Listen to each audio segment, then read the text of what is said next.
มาพี่น้องมาเล่นกันลุงพันกับผูกแขนให้น้องพี่นุ่นเด้อพี่น้องผูกแขนปีใหม่พี่น้องน้องนุ่นเขาก็สิกลับไทยเลยลุงกับน้องหลายๆคนนี่แหละน้องก็พากันผูกแขนให้หลานพี่น้องน้องไอ้ค่ะ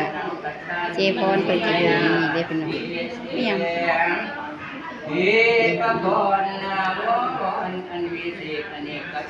ก็คือการผูกแขนพี่น้องได้ไปข้าวกันนั่งน้ำปลาเพิ่น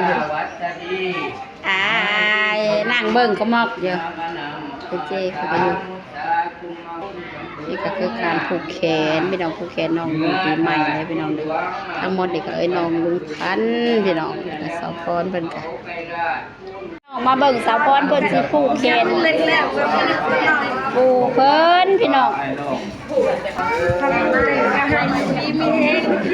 ไว้ได้ที่ใหม่ที่เหมือนแหละมันเจ็บมันแอบลำไส้มันมี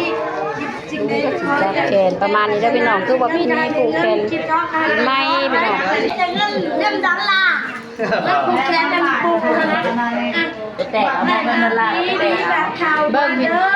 พี่น้องสาวพรผูกแขนปู่เด้อพี่น้องไงล่ะให้รวย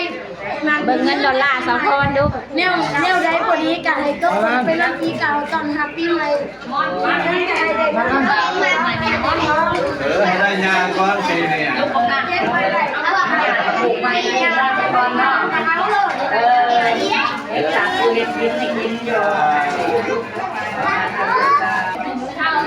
นี่ผูกแขนกันได้พี่น้องเด้อสะพอนผูกแขนป้าให้อยู่ดีมีแห้งผูกแขนปีใหม่ให้ป้าอยู่ดีมีแห้งเด้อป้าเด้อแล้วสบายนะไปข่าวมาเด้อทำสื่อนิการไปอยู่ให้เงินล้านบาทดู